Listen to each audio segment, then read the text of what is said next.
Hello, everyone, and welcome to Busted Crimes. Thank you so much for listening. I'm Hannah. And I'm Emily. And together, we put the lady in shady and the bras behind bars. Now, Emily, I think it might be your turn to tell me a crime. Sure is. A ripping yarn. It's a ripping yarn, is it? In my humble opinion, it's quite the ripper. Right. Are you sitting comfortably? No. Because this case, well, are you sitting in a position that you're going to be able to maintain for the next sort of hour-ish? Yes. Excellent. Then I'll begin. This case has it all. Identity fraud, Mormonism, and a beauty queen so obsessed with her man that she'll follow him across continents. It's the kind of story that the tabloids dream of, to the extent that the documentary they made about it is literally called Tabloid. We're talking, of course, about Joyce McKinney. Joyce was born and raised in the Sleepy Hills of North Carolina in 1951. So it does go back a bit, this one. She had pretty straightforward childhood. Parents are school teachers. Nothing kind of out of the ordinary there. But Joyce was a bit out of the ordinary. She apparently had an IQ of, don't know what a normal IQ is, but hers is 168, which seems pretty bloody high. No, she does not have that IQ. Allegedly. She has a photographic memory. No, she doesn't. And she has a burning desire to be adored. I mean, so far, so me. She won the title of Miss Wyoming in 1973. She'd never actually set foot in the state, but she'd managed to. It was just quite an easy state to sort of. Yeah. There's just not that much lookers in Wyoming really in 19. Hey. There's no hotties Wyoming. So. Apparently not. She's never set foot in the state. She's managed to become Miss Wyoming. That's nuts. Yeah. So until she went and did the concert, obviously, and then she had to go there. Queen. They keep saying that she's a beauty queen, and well, gorgeous, intelligent. She's obsessed with. Hey, I can't hear you. Is she? I mean, maybe by those standards. 70 standards. Those days, I don't know. I mean, she won it. She didn't go any further. She never became Miss US or whatever it is. Probably Miss US, isn't it? Miss USA. I'm shocked by myself. I can't even come up with it because that's like my favourite film. Miss Congeniality. Yes. Is it your favourite film? Yeah, I wouldn't have picked that for you. Got Michael Caine in it. That's why I'm going for it. But I do always remember solar plexus, instep, neck, groin. Yeah. So that's got me out of untold number of situations. Yeah, who am I to judge? I wouldn't say she's all that. No, I wouldn't. Yeah. Readers can make up their own, or listeners can make up their own minds. Cracking set of tits. Yeah. What more can you want, really? Come on, guys, don't be greedy. She's obsessed with the Osmonds. It's the 70s. They're huge. She fucking loves them. So obsessed that she decides fully embraces Mormonism. She decides to move to Utah and go to BYU, which is the Mormon university. Like if you're a Mormon, you go to university, you go in BYU. It's just a fact. It's Utah, baby, and there's a whole load of irrelevant stuff that goes on there because sidebar, I'm obsessed with the Real Housewives, and particularly Real Housewives of Salt Lake City, who are all mainly ex-Mormons. Yes. So have you seen that there's a new trailer for Real Housewives of Mormon Wives thing? The Secret Wives of Mormon Wives. Mm. I haven't watched that. I have been told that I should. We will watch so far together. Yeah, Let's do Yeah. it and recap it. 100%. See you behind the paywall. Um, Right. yes. So, but the Real Housewives. So, and through them, I've learned a lot about Mormonism that I hadn't heard about before. For example, things like soaking. Soaking, because you're not allowed to have sex before marriage. I mean, do you want to guess? I wonder if you can guess what it was. That you What do you soak think? my breasts? No, you kinky bitch. Um, no, soaking, I believe, and I've got to get it right. But I think it's when, because you're not allowed to have sex, what you do is you and your partner of choice get in a bed, and then all the people who like know and love you come and sort of like you lie on top of each other, and these other and sort of like I think you sort of insert, and everybody just sort of like jiggles the bed and jumps on the bed. And like you're sort of like simulating sex but not actually having sex, and that's like a way around it. So that's something that fascinates me. Um, yeah, but that's beside the point. Yeah, soaking is a sexual practice. I've searched this on a work computer, and it's come up with quite a Okay. graphic cartoon image. It's a sexual practice of inserting the penis into the vagina, but not subsequently thrusting or ejaculating. Reportedly used by some Mormons, um, and it's a loophole to the LDS, Latter-day Saint Church's strict rules against extramarital sex. Right. So they just get the tip and then they don't go any further. That's complete bonkers. Yeah, but the mental part for me is the like shaking of the bed by all of your like Yeah. friends. It's fucking Yeah. wild. Anyway, we digress. The important point is that Joyce goes to BYU. Gorgeous Joyce. I mean, whatever we think about her, she's not ugly by any stretch. She's an attractive lady, fucking intelligent by her own account, if no one else's. Um, and I think we could say a desirable, a catch, we could call her. So she goes to Brigham Young University, and there she meets who she believes is the one, Kirk Anderson. Yeah, Now, from what I've heard of this story, yeah, that she's not actually a Mormon at all. That no, she decides that she wants a Mormon man and thus enters into the yeah, court of Brigham Young. So indeed. She's entranced by the trappings of a kind of solid and dependable guy that really she wants an Osmond. She is so obsessed with the Osmonds, in fact. I didn't even tell you, and maybe you know already if you've looked into it, but she's so obsessed with the Osmond that the matriarch, I believe she's called Olivia Osmond, the Osmond's mum, feels that she has to get I think, a restraining order on her. Oh yeah. no, sorry, she doesn't. She just says that she was sufficiently concerned to take steps to keep McKinney away from her boys. Yeah, but because she's not a fucking Mormon. Well, no, but I mean that's the least of it. She's like stalkerish. I mean, we'll get to that. Um, yeah, so she falls in love with this guy Kirk.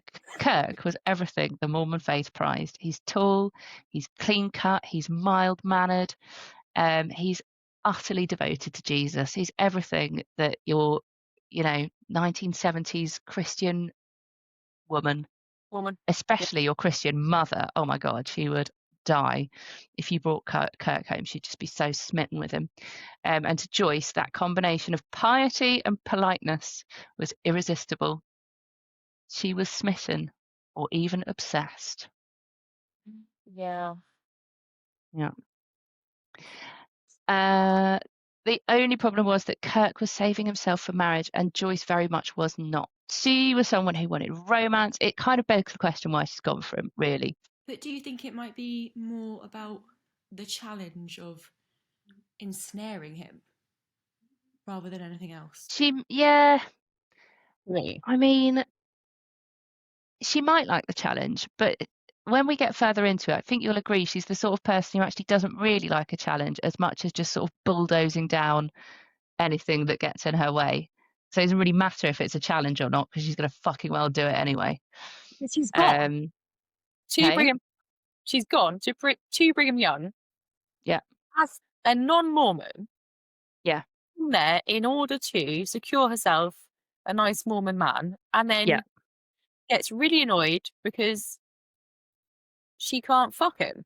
Because he's too Mormon for her. She wants the most Mormon man that she can get, and then she gets him, and he's like, pretty fucking Mormon. I'm not interested in soaking, let alone proper sex. She gets pissed off about it. Kirk ends up going on a mission. Oh, they do end up having some sort of sexual relationship. She manages to sort of, get under his skin in that feminine, wily way.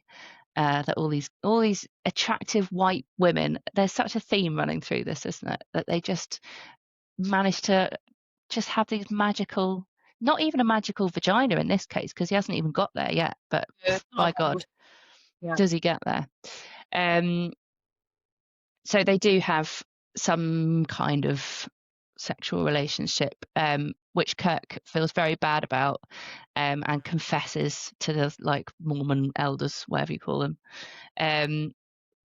He gets sent on a mission. I can't quite remember where. He goes somewhere locally first of all, and is very focused on that, and very focused on his piety and making it all up to God. Now you have to bear with me, because I wrote this a long time ago and I can't remember, and I've got a little bit lost. He goes to England for his mission, doesn't he? Well, first of all, he goes locally. But that doesn't okay, yeah. So here we are. So I'm trying really not to hard, like sing any of the Book of Mormon right now, because I've got it all. I don't know any of them. I've not seen it, which is It's brilliant. A flaw on my part. Yeah. Okay. So what happened next? So she's met Kirk. What happens next depends on who you believe. We have basically only Joyce's account, and Joyce is a liar. According to her, she and Kirk embarked on a torrid love affair, the kind that would make angels blush, and she claimed that he got her pregnant, although she sadly miscarried. So we don't know. Something did definitely happen, because Kirk confessed his sins to his church leaders, and was swiftly shipped. That's a tongue twister. Was swiftly shipped off on a Mormon mission to cleanse his soul. And Joyce was heartbroken, and obviously obsessed, and decided to follow him. So first she tracked him down to California. Then he went on to Oregon. She is following him, and all of this time is changing her names, altering her appearance, using fake IDs, so that the Mormon church aren't able to track her. They know what she's like, and they want to keep her away. And Kirk, understandably quite unnerved, eventually took a leaf out of her book and changed his name and relocated to merry old England on yet another mission. Joyce, as we know, is nothing if not determined. She used her life savings, which I believe was about $20,000. Fair play. Yeah. Where's she got that from? I don't know. God knows where she's got that from. I don't know. But she's used. Hey. Oh, I think we do know. Yeah, we do. She she used her life savings, about $20,000, to employ a host of private investigators. Do you know how long it took her to find him? How long she kept it up? 18 months she found him. So pretty much, year and a half, 2. When she had found him, she flew straight over to England using did she use her passport? No, she didn't. She used another fake passport. Do you want to know how many aliases, the minimum number estimated that she used? Well, you could ask me the question in a guess form, and I'd be more interested. 15. Well, she used at least 8 aliases. I would think it's way higher than that. Those are the ones that we know about, to avoid detection. And she travelled with her friend and accomplice Keith May. Couldn't really find out much about Keith May. But he, again, he's just one of these fucking weirdos who's just totally entranced. He was apparently bewitched by Joyce's charisma to the extent that he's following her across the world to chase another man. Don't we? You're Don't we know about being so irresistible to men? No, we can only I mean, we can understand. I mean, sure, but one doesn't like to alienate one's listeners. So she's in England. She's found where Keith is, and she's shadowing his every move. She's classic stalker, rummaging through his rubbish, peering in through his windows, lurking outside his church meetings. And eventually she rents a remote cottage in Devon, lovely Devon, with a simple plan. She's going to stage a romantic reunion, a honeymoon, if you will, to rekindle their love. She's stocked up on all of the things that you'd need for such a venture: food, wine, blankets, and crucially, for the pious Mormon, bondage gear. A necessity, I'm sure we can agree. On the 14th of September 1977, Joyce and Keith intercept Kirk outside a Mormon meeting house in Ewell, I think, Surrey, Ewell. And they very romantically brandished what turned out to be a fake handgun. They lovingly bundled him into the car and they drove him off to the secluded cottage. We don't have any idea what happened over the next 3 days because the stories are incredibly conflicting. Kirk's account is that he was chained to a bed and repeatedly sexually assaulted. But Joyce described it as an act of passion, consensual lovemaking with a man who'd been brainwashed into celibacy. She famously told a journalist, "It's impossible to rape a man. It would be like trying to put a marshmallow into a parking meter." Which is a very attractive image. Yes. Even for in the 1970s, I think even today, maybe it was quite the quote. A little bit sad for what's the name that what's his name? That Keith. is it Keith?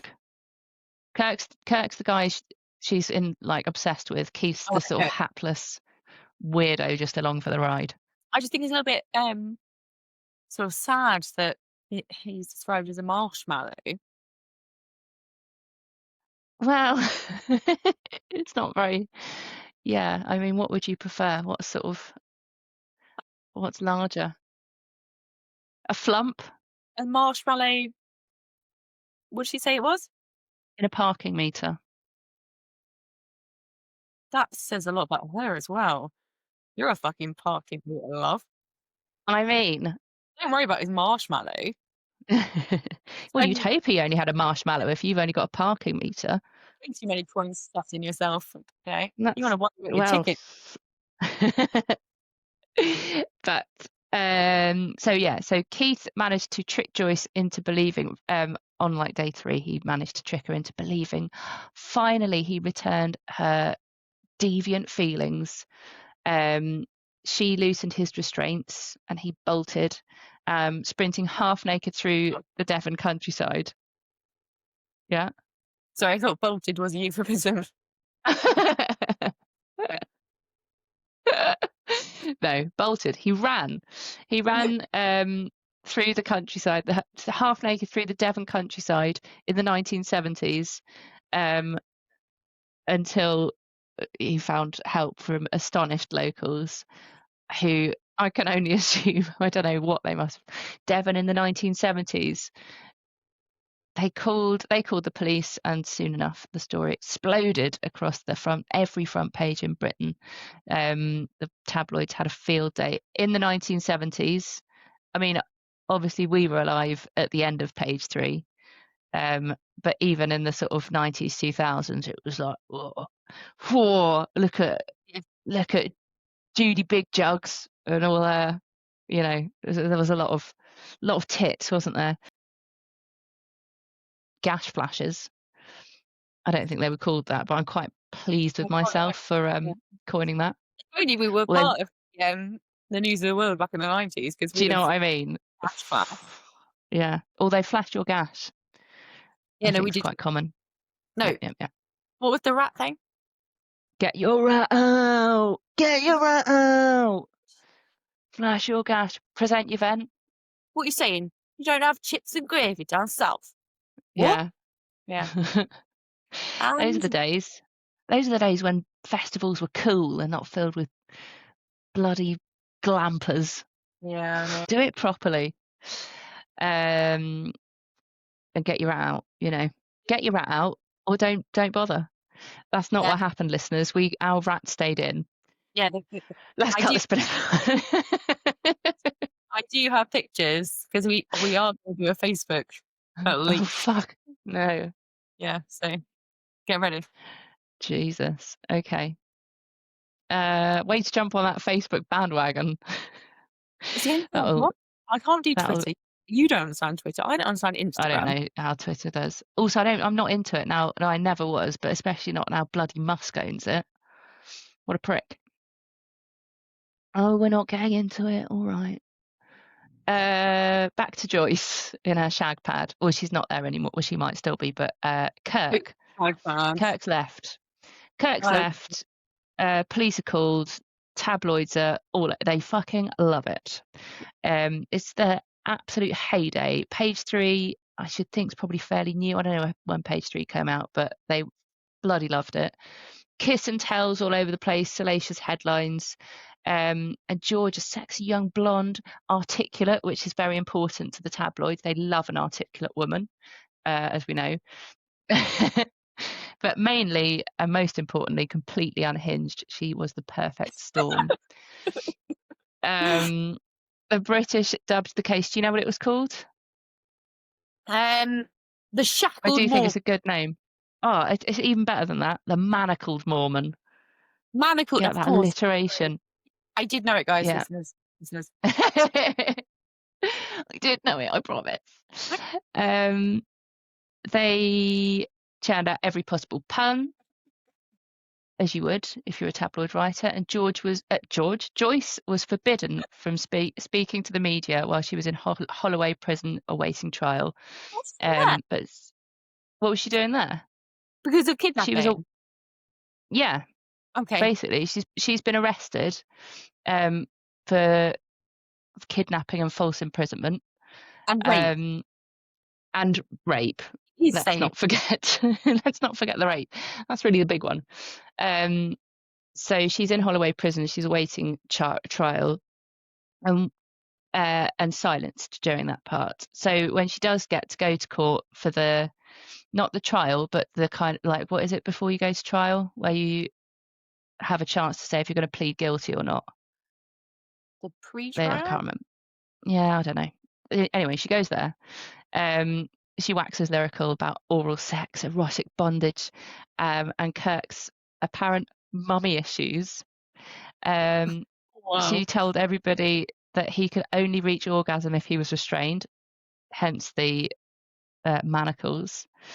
Kirk's testimony was rather different, as you may be shocked to hear. He alleges that she tore off his pajamas. He said, "I couldn't move. I didn't want it to happen. It was brutal." The judge wasn't amused.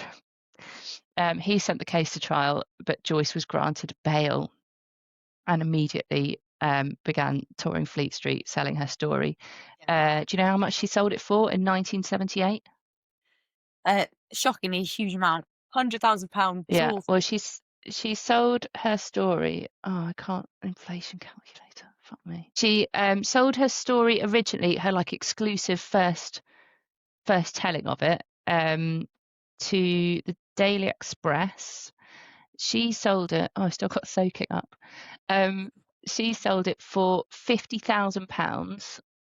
£50,000 in 1978. I'm just going to do a quick calculation.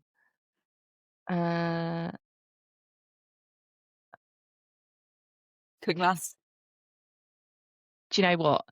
I mean, there's no way. I would have no idea about the quick maths. That's fucking slow maths. But £263,677.96 in today's money. She's out there selling her story for a cool 50k. Yeah. So she's the case is published on the 22nd of May 1978. The Daily Express ran a front page showing Joyce, very demure, very mindful, in a turtleneck with a carnation between her teeth, referencing the quote that she said that I loved Kirk so much I would have skied down Mount Everest in the nude with a carnation up my nose, which to me doesn't scream I love somebody. No, but It screams I'm fucking mental, but I don't know what else it says. Anyway, so she's got like a lovely image of her there. Unfortunately for Joyce, right on the same day, Daily Mirror, published a competing headline with rather the opposite story. The headline was was The Real McKinney, and it exposed her alleged past as a sex worker who'd earned how much money do you think in 18 months? I wonder if you can guess. I think they earn quite a lot. That's like £500 a day, really. So probably like 70 grand. What did she do in 18 months? Earlier in the story, she'd spent 18 months trying to track Kirk down and eventually got to the UK. During this time, I believe this is the timeline they're talking about, she's earned her life savings, £25,000, which I guess would be 130. That does work out as a lot more. It's a lot. She's earned 25 grand in 18 months. So, as you can imagine, this kicked up a bit of a shitstorm in the press. The tabloids fighting over her. Who's the real Joyce? Is she this demure, lovely girl who just, took pity on a poor man with sexual weirdnesses?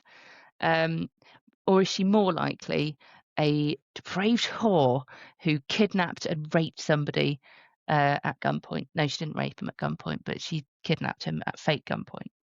Well, I think the other guy had a gun.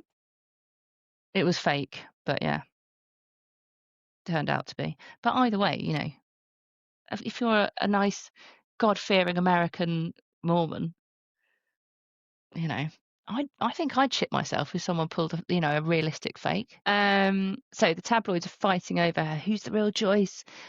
Joyce manages to just skip the country entirely. She uses yet another false identity to flee back to the US, and managed to somehow avoid extradition. And she lay low until 1984.